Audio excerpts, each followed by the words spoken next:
one. Aye. Hey, azee bambia watata wa mama wa kaka wa ngwanyango wa kulimana paina ndungu koko nijenge ya kumbene korona virundu ko penyazwe ujenjiza zipikili ya ukeliza zorema kome pisa zikamba kerezo ujanje vilozinkere ai zide mbinya no zidubia no zifiza noke wa ikana no zikitara no zikipenya no zinchuge dumbore du kumbedu nere nazwe azure na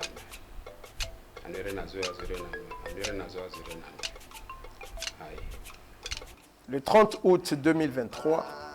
à la faveur d'un coup d'État opéré par les forces de l'ordre et de défense gabonaises, le Comité pour la transition et la restauration des institutions, présidé par le général de brigade Brice Clotaire Oligui Nguema, a, pour défendre la paix selon sa déclaration publique, renversé le régime politique dirigé par le président Ali Bongo Ondimba et le Parti démocratique gabonais, et sous l'égide desquels s'organisaient et s'exerçaient au Gabon depuis 1967 tous les pouvoirs exécutifs, législatifs et judiciaires. Sous le coup, nous avons appris que le CTRI annulait les élections générales du 26 août 2023, fermait toutes les frontières jusqu'à nouvel ordre, dissolvait toutes les institutions de la République,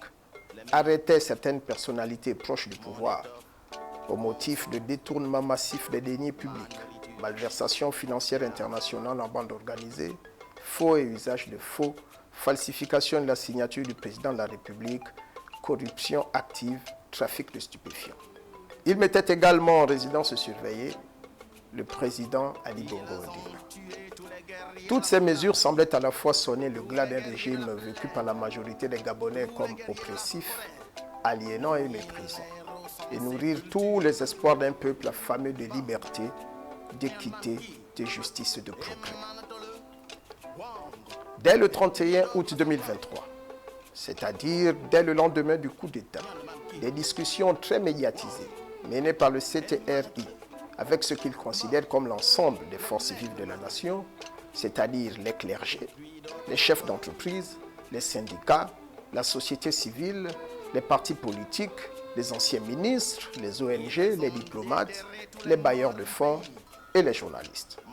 ont brillamment éclairé la mise à l'écart des chefferies traditionnelles gabonaises.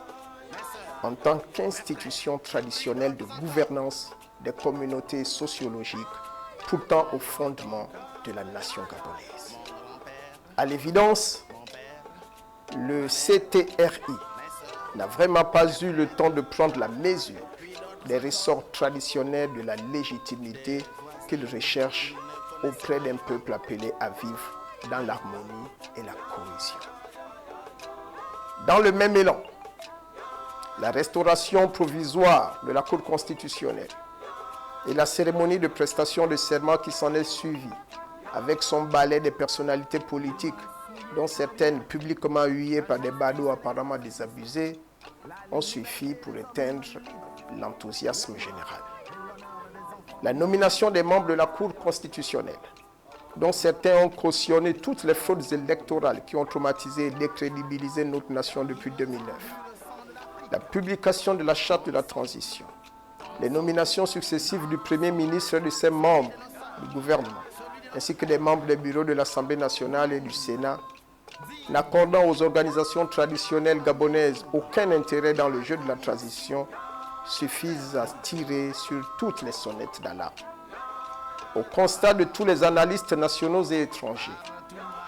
le PDG et ses dignitaires anciens ou nouveaux sont toujours aux commandes de l'État gabonais. Rien ne semble avoir notablement changé dans le système politique national. Le régime est toujours le même. La transition tant saluée par le peuple ne semble donc pas augurer de changements réels et profonds. Le Gabon est réduit à Libreville et les populations de l'intérieur sont proprement mises à l'écart du jeu politique. Confrontés à cette transition qui suscite simultanément joie et tristesse, espoir et désespoir, la chefferie Orungu entend méthodiquement dépasser cette ambivalence en s'ouvrant à un Gabon d'opportunités endogènes réelles. Partout en Afrique,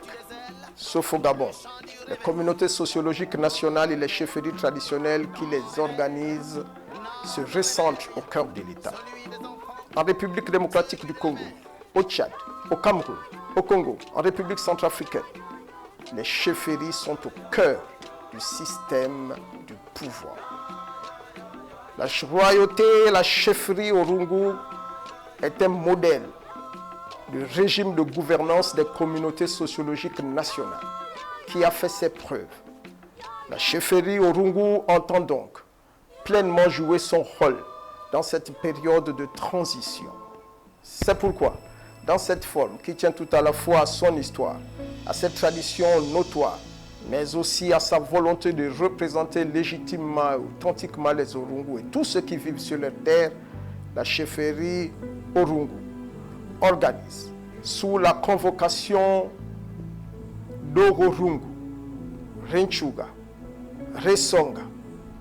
un congrès communautaire qui aura lieu à Port-Gentil, dans la salle des mariages Simon-Pierre Yeno Olingo de la mairie du 3e arrondissement, le samedi 23 septembre 2023 à partir de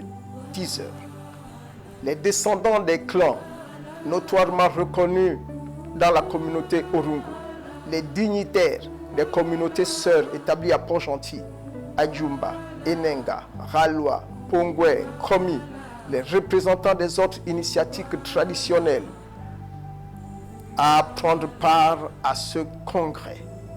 Vous y êtes attendus pour débattre des questions fondamentales qui touchent à la définition des modalités de l'implication éventuelle de la chefferie Orungu en tant que force vive au sein de l'Assemblée nationale et en tant qu'organisation traditionnelle au sein du Sénat de la transition.